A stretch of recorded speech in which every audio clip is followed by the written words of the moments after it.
Welcome to Dinner and a Movie, Episode 3. We just got back from seeing After the Wedding with Julianne Moore and Michelle Williams. And I think I should start by introducing our panelists here. To my right, we have Dana, and we have Hyo, and we have John, and we have Andy. And none of them have been on the show before, so welcome. Thank you. For your first time, hopefully first of many. So we just saw After the Wedding at the Landmark Cinema at Diversity and Clark. And I think I would like to start with Dana tonight because Dana was gushing over this movie as we were leaving. So we're just going to start with some first impressions, overall feeling about the movie. Dana, how did you feel about After the Wedding? I loved it. I know that you have possibly the opposite point of view, but Sorry. I loved it as more of a.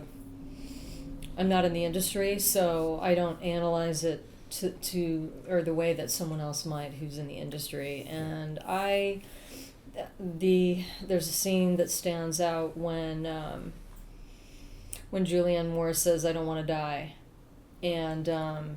Spoilers, by the way. Oh. That's fine. We're going to spoiler the heck out of this movie. We're going to spoil the crap We're going out to of spoil this movie up and down. How do people talk about a movie and not spoil it? But so, oh boy, when I saw Manchester by the Sea, this was another movie where there was a moment that broke my heart, and it was the very definition of heartbreak. And this was another version of that feeling when she said, "I don't want to die." And that moment with her husband was, to me, Oscar nominating material right there. I really just want to focus on that moment because it blew me apart. It blew me away.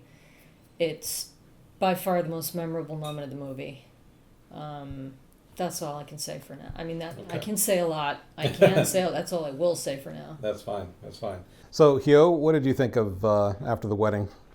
The Julianne Moore, she was like acting for Teresa. Mm-hmm.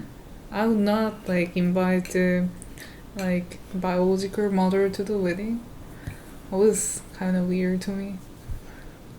Because even though I'm gonna die, I'm not gonna invite the person I didn't even see for my lifetime. So you think the story itself was a little odd, is that right?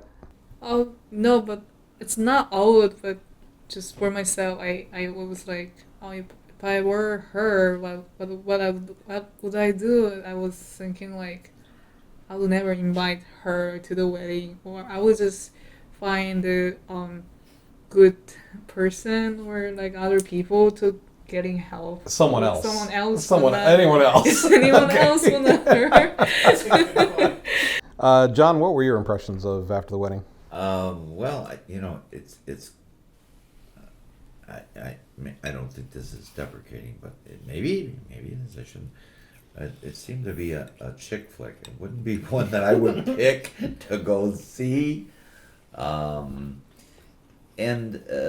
the acting was superb, which made me jealous.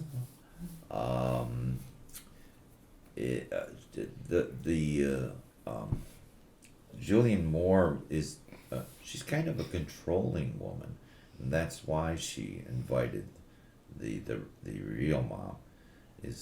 She wanted to have her hands on it. Yes. Actually, the way that you mentioned that you said that she's a control freak, I had this image in my head of those people that like to drive automatics versus those people that like to drive stick. Yeah. And it's like, well, I want more control over the car. Oh, okay, all right, whatever. So yeah, that's definitely her primary quality or what drives her anyway. Andy, what did you think of? I would disagree with that, but okay.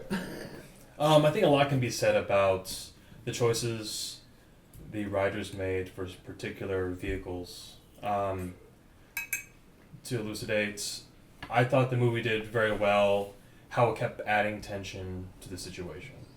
One thing was uncovered and something else was uncovered almost in tempo and beats. I thought that I liked seeing that mechanic happen, but I did think that some of the things were a bit heavy-handed.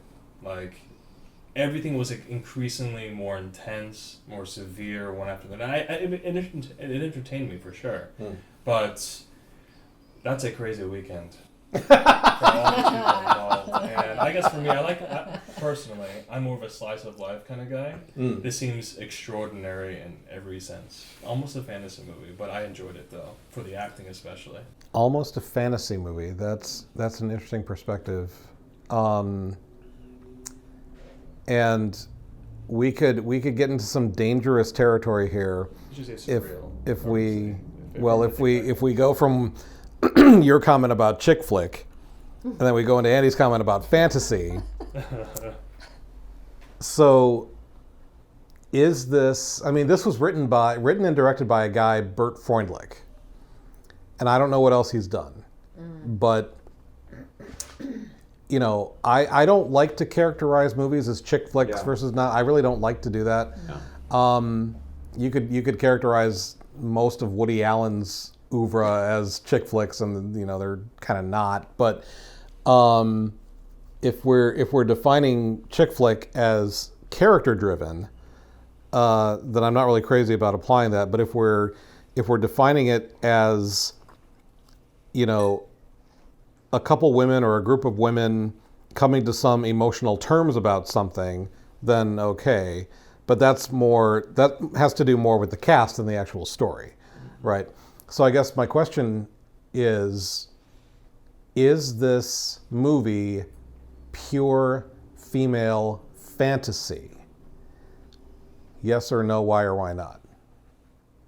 Oh. Because I don't think it is, but I could be wrong. I mean, is this film written to push specific buttons? Is that why it exists? I think there's a lot of relatable things. I mean, if I were a female, there are a lot of things I feel like I would hold very important and dear to me, like making sure my family was taken care of. I also thought it was very brave with Julianne Moore's character of taking in someone else's child. I think, like, even if you switch the roles as a male, taking care of someone else's child is always a very big risk. And so I think in a parental viewpoint, I think that it plays more on that. Not so much male. Sorry to not answer your question, but I think it's more of a parental thing rather than a male and female thing. Okay, yeah, I can get behind that. Yeah. I can get behind that in a big way. The story, as I understand it,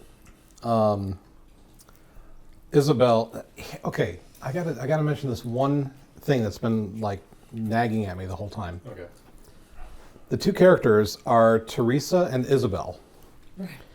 There's a movie from the 60s called Teresa and Isabel. Huh.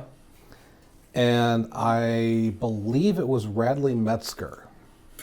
But it's basically... This is a remake, by the way.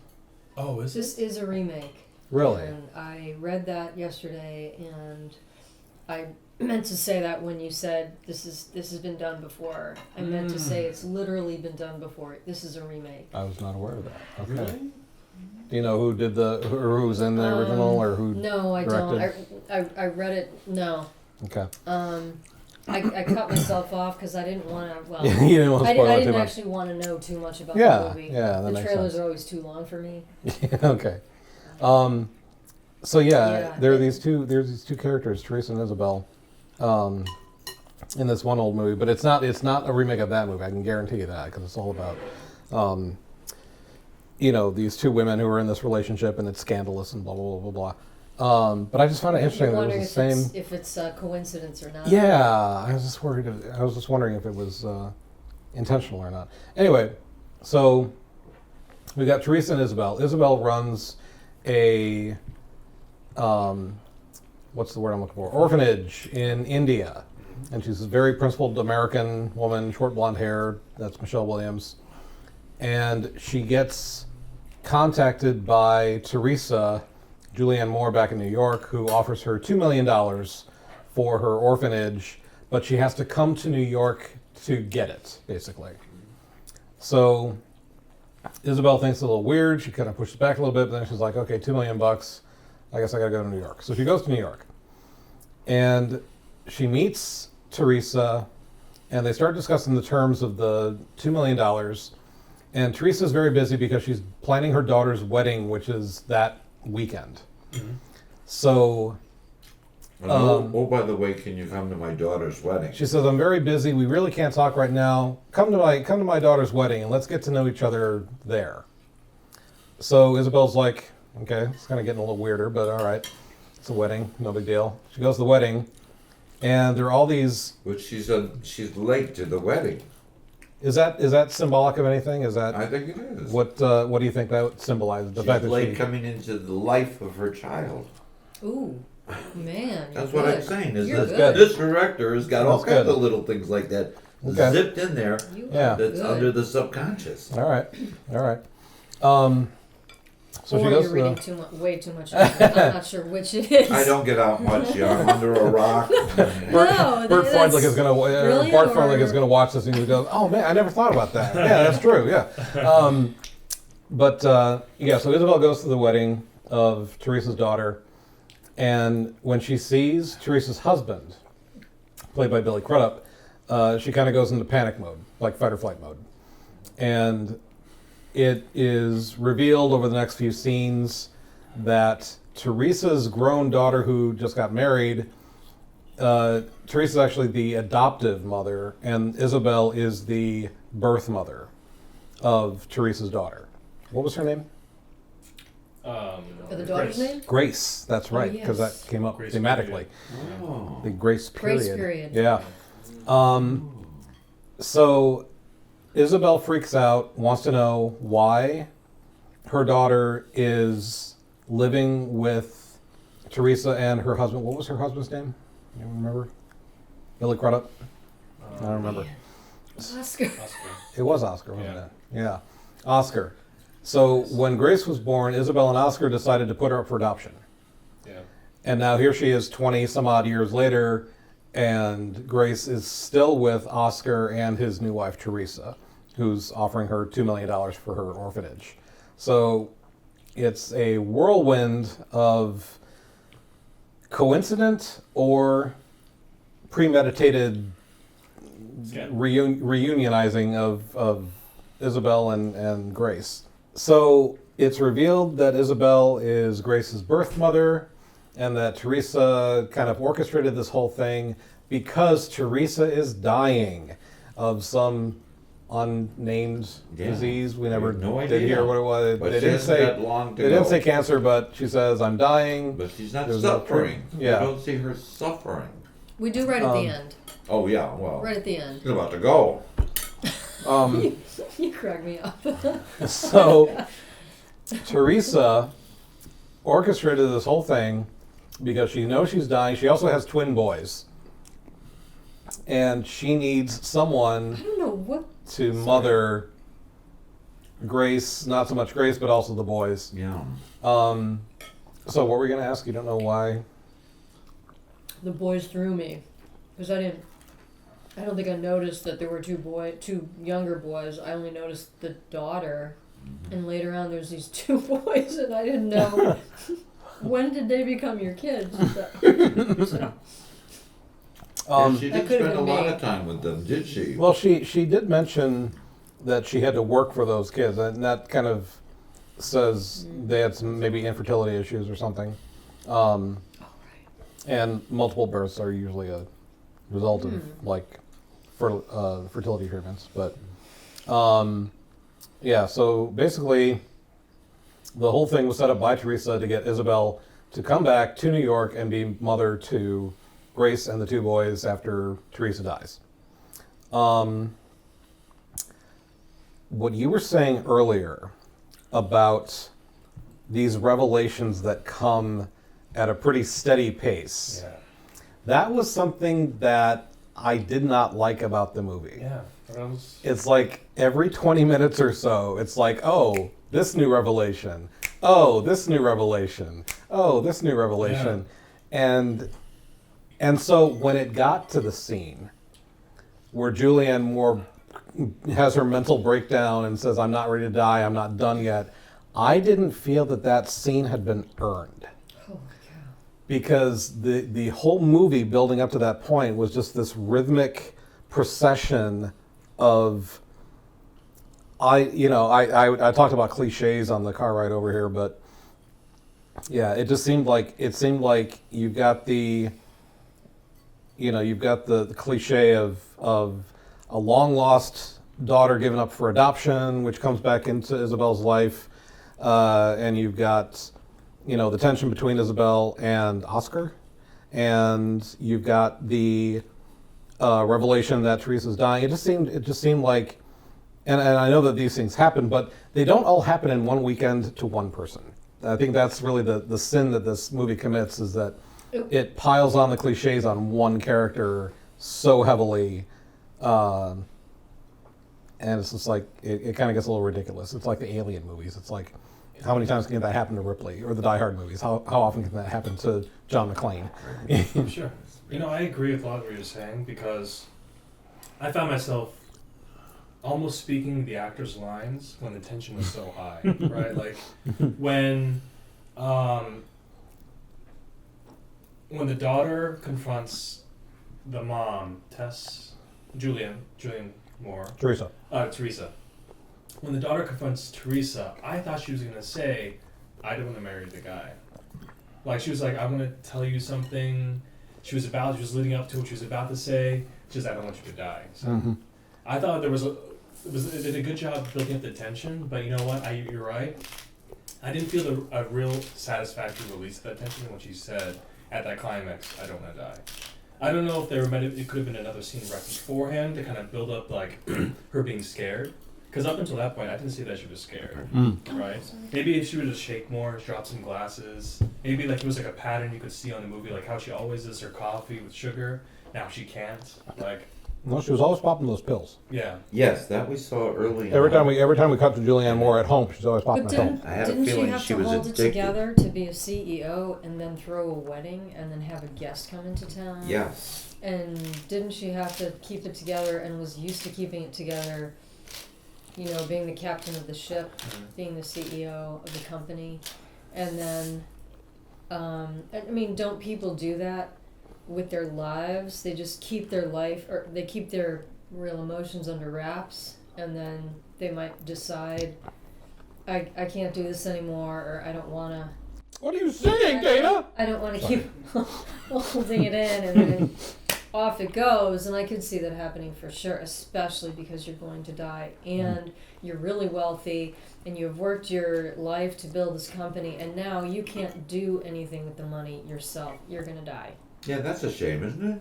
You should be able to do something with the I money. agree with what you're saying, because that was the first time Julianne Moore was really like out of her element, in that she wasn't pragmatic, right? She was just very raw. Brilliant.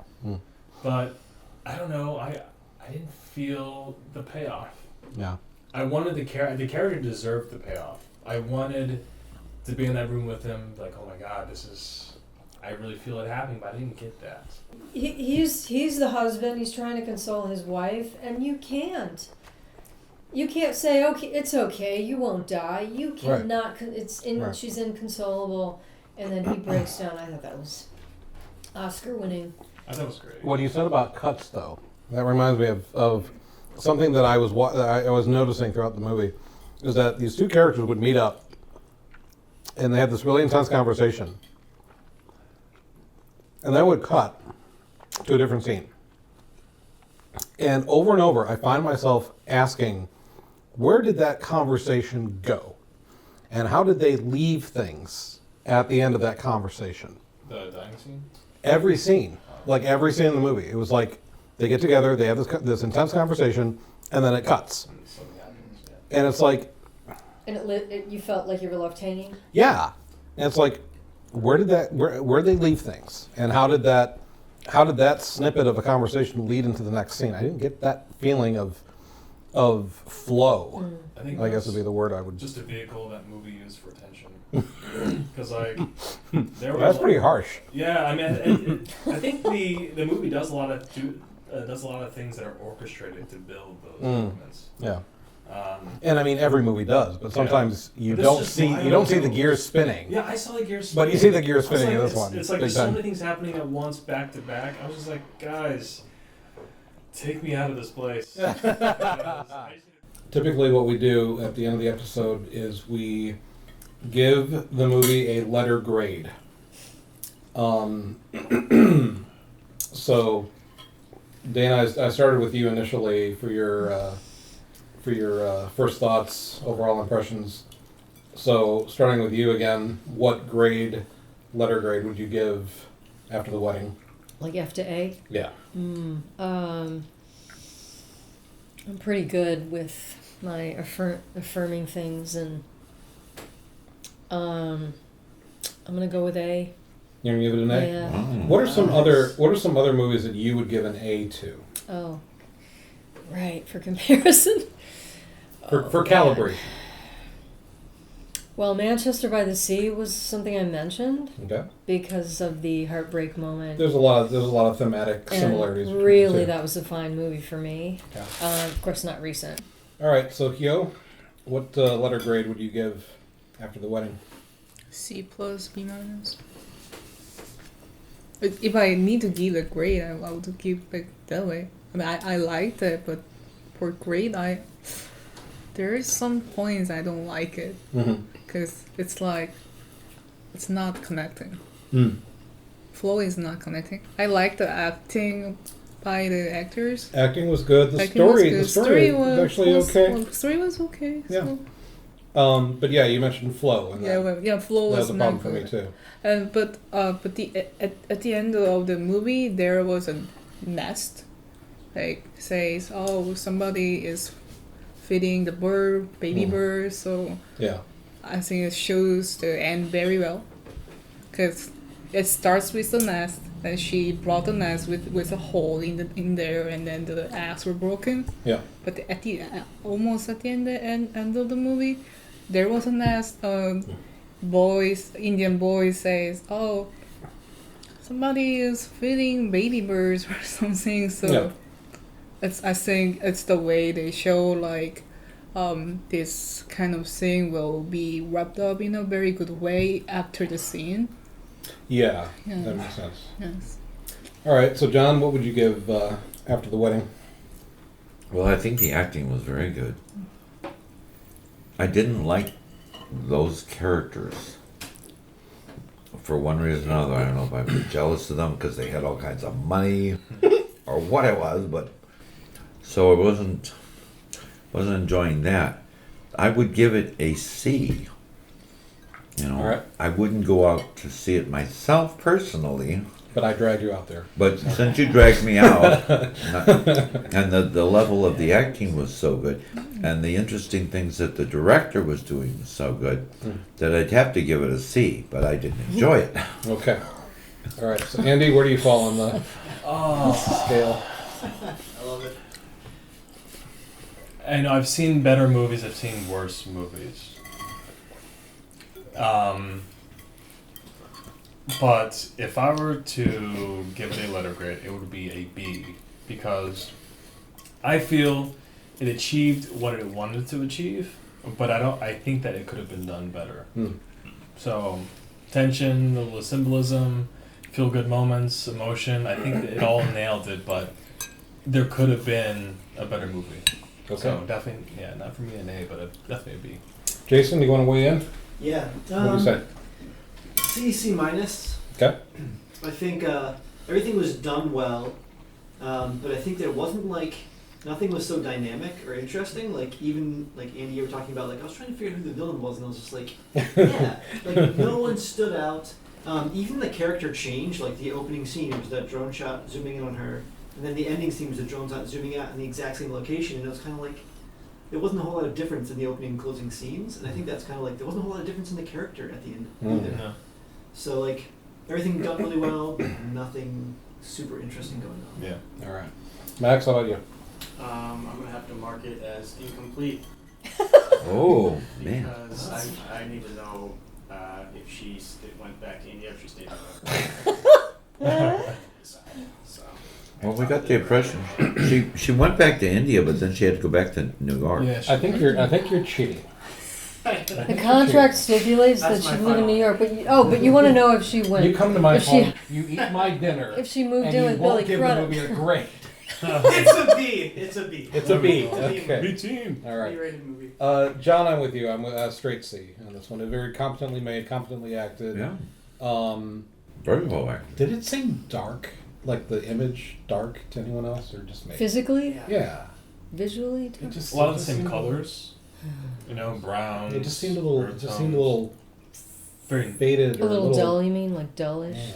Well, nobody was I don't wearing bright remember that. colors. Nobody was. remember There's that no dogs. being There's a no thing. cats. There's no birds. There were lots of allusions to birds, so we got Allusions to family, yes, Yeah. to birds. but we didn't see any birds. All right. So that was After the Wedding. I'm a big Julianne Moore fan. I will watch anything that she's in. I'll watch her home videos of mowing the lawn. That's fine with me. I love Julianne Moore. Do you have Shut up! So Is that her on the phone? yeah, I hope so.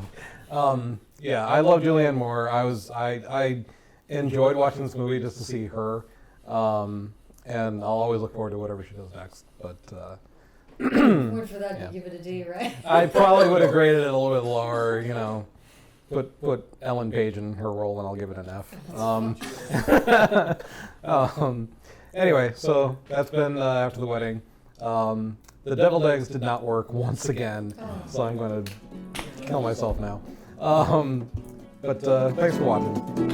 All right.